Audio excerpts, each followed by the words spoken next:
All right, let's go live for a little bit. I'm gonna be drawing here, and I'm gonna talk kind of my way through it, and yeah, hopefully you'll learn something from either osmosis or me just talking about it. So let's kind of start.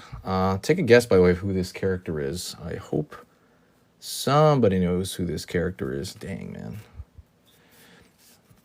Yeah. So if you know who this character is, let me know.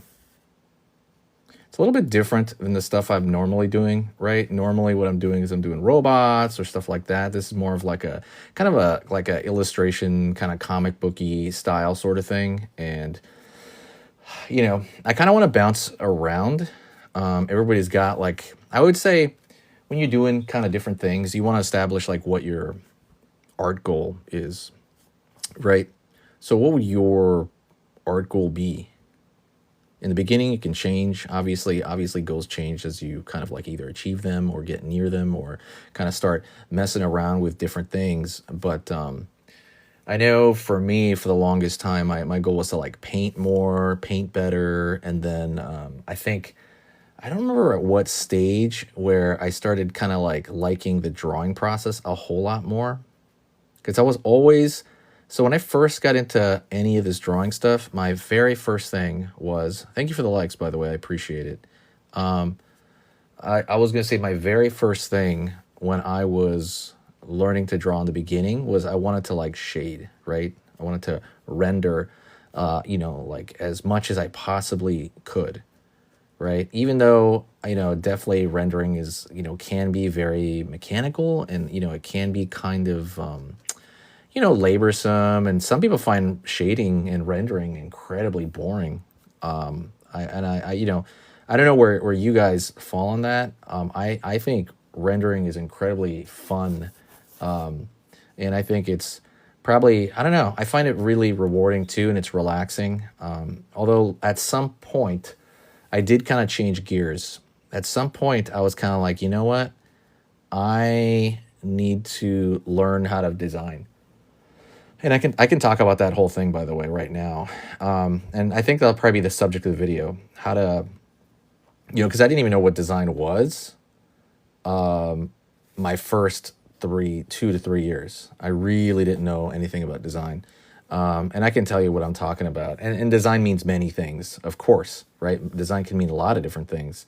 But so I went to a tiny art school, really tiny art school, and all it was drawing from the head, drawing from life, right? Some like a model sits there, and you either draw like a head drawing or they sit there like nude, right? And you draw like a nude, figure. And it was great. And we did, long form drawings. We did short form drawings where, those quick sketch type things where you draw somebody for, like they'll do like different poses. Like you'll be like, okay, get 10-minute pose. You draw the figure for 10 minutes. And when you do that stuff, you get really good, right? You get good at like the short term and the long term, right? So sometimes you're really good at there's a tube going underneath this metal part. Sometimes you get very good at the short term stuff, and then you're not as good as the long term. But you want to do both, right? Like short term would be just capturing the gesture of the pose, and the long term would be more of like the rendering. Like you put stuff in there, you're like, oh, I put it in really quick. But now you have to kind of shade it and make it make sense and maybe be more exact with features of the face and, a lot of that stuff. Like, what is your long pose going to be? And sometimes you take too long on it and you're like, oh man, this is, you kind of mess it up. And that's just part of the process, right? That you have to go through. But I remember when you're doing this sort of thing, that's all I did for the first 2 years. All I did was life drawing, which on one hand, right, is incredibly valuable because we learned anatomy, I learned shading, I learned value, right, and how value works. I learned, what else did I learn? I learned, like mostly values related stuff. And I stuck with that. And you kind of like when you get decent at something, you don't want to like change things up. And so what happened with me was I ended up getting really stuck on that stuff. So I got afraid of color, which to this day, I'm still very like, I could do color okay, but one of my goals is to get better at color in general, right? Like being playful with it, or I tend to use like two colors. What's it called? I don't know what that's called. Monochromatic, and then whatever. You know what I mean? Monochromatic is one, but then there's like two. I tend to like do two colors and stuff like that. And so that's one of my goals. So I remember that made me afraid of color. And it also made me afraid of, or I didn't even know what design was, because I was just drawing from what I could see, right? And there was some design in that. There was definitely design in the way you draw the face. But they didn't really know how to teach it. I mean, it's not their fault. That school did not know how to teach it. Was, all they knew was how to draw like beautiful figures, which was, they were perfect for that, right? And how to go over anatomy and go over like, which is, again, that's why it's so good. I didn't know how to draw vehicles or any of that stuff, although I still struggle with vehicles. Backgrounds, like all the stuff that'll get you working, right? The stuff they taught there was more like the training ground, but it wasn't really going to get me a job. It kind of did. I did start working because my figures were pretty good, were good enough. And I noticed that like once I had that skill, a lot of people didn't have that. That was really surprising. When you kind of go out there, like, oh wow, I'm like one of the slightly better ones out here. Not always, of course, but like depending, like if you go to like I remember going to junior college, and then I was like, oh dang, I'm like everybody's a hobbyist there, right? Like, oh dang, I'm the best one here, and this is like after a year, right, at that other school. But then the wake up call for design and me learning kind of like generally what design is. And obviously design can mean different things. I remember I went to art center, right? And when I went to art center, I was like, oh, okay, wait a second. They're not just drawing the figure. They are like creating personalities in like characters, right? For TV shows or, like their projects. They would create character design with, like, when you draw like a face for a character, sometimes it's more realistic style, right? It could be like the style. It could be, what their outfit looks like. Like, let's just say that character is, I don't know, like a superhero, and like, what would be the story of that superhero? Would that superhero be, like a bad guy? Would it be would it be kind of like a anti-hero, like Wolverine, or would it be, or like Punisher, right? I think Punisher's anti-hero, right? Or like a straight up bad guy. No, I was kidding. He's a good guy. Or would he be like more of a Superman, like a Boy Scout, a la Cyclops or something like that? Although Cyclops, not new one, wasn't as much of a Boy Scout in the X-Men 97. But this kind of stuff dictates how their outfits look. It dictates, you know what I mean? Like what kind of style you use. So we'll use a more of an animated style on them. Would it have like an edgier look to their outfit? That was all design. And I didn't know any of that stuff. Like I didn't even know the word hardly. I mean, I knew the word design, but I didn't know how to do that stuff with drawing. And that's when I started like getting more work, right? Like I started really kind of going like, oh, okay, my stuff is not missing what I thought it was missing anymore when I started learning that. And like I said, that school I went to just wasn't prepared to teach us that. They were only prepared to, show us the general, the general basics of drawing, which to be honest, a lot of people don't ever learn. So it was valuable, and I do thank that school for it.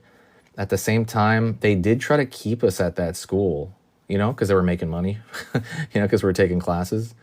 So they did kind of pigeonhole us a bit. I remember a lot of people left that school angry, and it's funny too because like everybody that ended up leaving that, there was some couple of big illustrators that came out of that school, and it's crazy how like when those people came out of that school, it was like I don't know, like you kind of think like they'd go like, oh yeah, I got everything everything I learned here, but no, a lot of people kind of ended up leaving angrily. They're like, hey, you taught me this, but you kept me here, and you didn't want me to grow as an artist, etc. I don't know, angsty, right? Some artists are pretty angsty.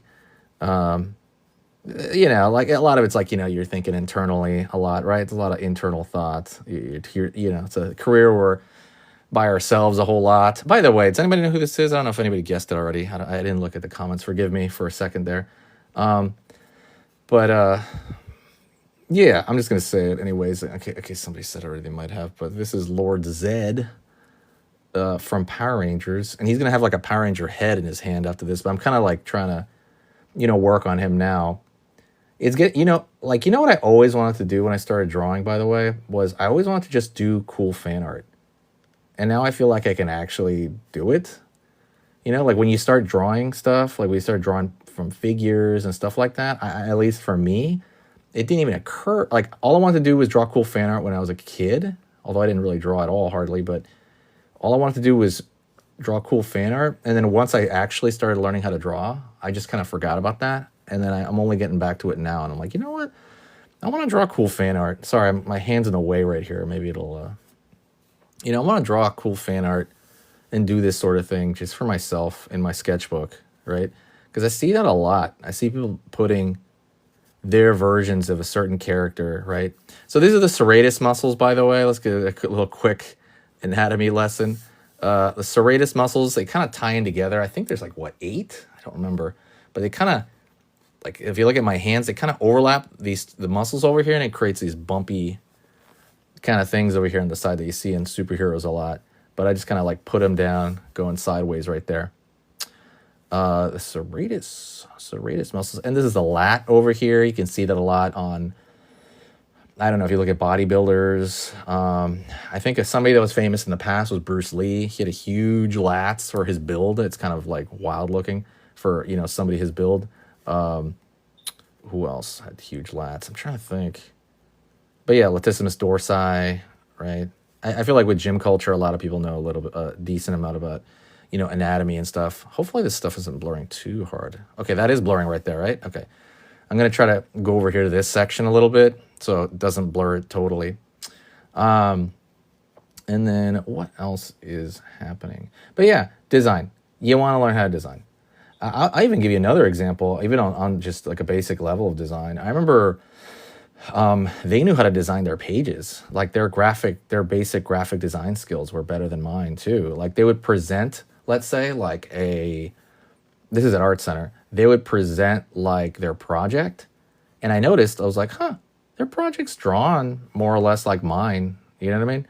Except they present it very, like, I don't know how to say it, very uniquely. And it just looked pretty on the paper because they knew how to put their graphic design to work as well. And that was really eye-opening to me. I was like, wow, their project looks so nice. And I'm just like, I heard there's something like that with cooking too, right? With chefs, they know how to prep the plate to make it look nice. There's like a way they prep it. So all that stuff is stuff I didn't even know about, until I got to Art Center. And that was like well within my art career already. I was already drawing for like 8-9 years by the time I went to Art Center. So I was kind of like disappointed that I was barely learning that stuff. But if you don't like get somebody to critique you or be honest about yourself, and it's hard to get critiqued. Like I've talked about my story a lot, right? Where I got critiqued at Comic-Con. I can't remember what year that was. And it was by a concept artist I really liked.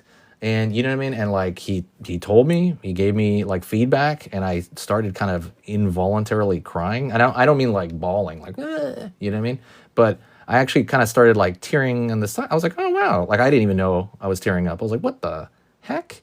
Because it's something that you throw your effort behind, right? You throw all your effort behind this thing and this hobby / your life, and you spend all these hours to get to a certain point, right?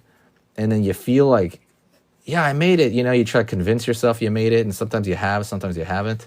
Or maybe you have made it a good road, it's good to be proud of yourself, of course, but then maybe it's not quite, but you still got room to grow, as we all do. And it just kind of like hurt me, I guess, like involuntary. I didn't even know that. That was one of those like totally, what do you call, subconscious things where I was like, I couldn't believe that was occurring. I was like, what? And I'm not much of a crier, so I was like, dang, this thing must have really... And he wasn't harsh either, by the way. Like when I went to Art Center, I think I had a much thicker skin at this point though. When I went to Art Center, I remember that dude was destroying people's stuff. Like I remember some of the teachers that were like harsh, because the reason they went so harsh is because when you work for, like, let's just say in the movie industry, you're dealing with producers and stuff like that. They don't really care, like, you know, some of them are artists, some of them are not. A lot of them are not. And the ones that are not, like, they don't care. They don't care about the time it took. They're just like, no, I don't like this. They just point blank, like, no, like, this is junk. Or, I remember one of our teachers was telling us, I'm going to put my hand over this for a second, okay? But I'm going to put it back. Our teacher was telling us about how he was working with Michael Bay, and because he did some of the Transformers on I forget which Transformer movie, but he was doing some of the designs on that, and they thought Michael Bay was crazy, was wild, you know what I mean? He was just like super rude. It was like, making people cry. And so, yeah. So in Art Center, they would go really hard on you. They would just go like, not like overly harsh, but fairly harsh. And I definitely saw a lot of people cry there, for sure. I never did, actually, by Art Center. I think by Art Center I was already like a grizzled old man. I was already like a grizzled veteran. I'm like, nah, this stuff is, forget this. But, you want to, you live and learn. You live and learn. But I do remember people critiquing stuff, and I felt like this internal kind of, like this uncomfortable thing going on. Just get over that fast. It took me too long to get over that. And to some extent, we're all going to have it our whole career in some ways, but just get over it quick. Just jump right into the deep end. Don't think negative about yourself, but you want to actually, you know what I mean? You don't think negatively about yourself, but you want to actually like jump in the deep end pretty quickly and get critiqued. I mean, I started out being critiqued, so I guess, I don't know, just going to maybe just keep getting critiqued over your course of your career, and it'll help. But by critique by people that know something, though, right? So... Anyways, just some light advice. I just want to come here for a bit and go live for a bit. Yeah, hopefully you got something out of that. I'm going to kind of complete this guy. I might do one more session on him and then maybe go to like do a live for like the general finishes. But yeah, that's pretty much it. I hope you learned a little bit of something, and I'll see you later, okay? I'll be back.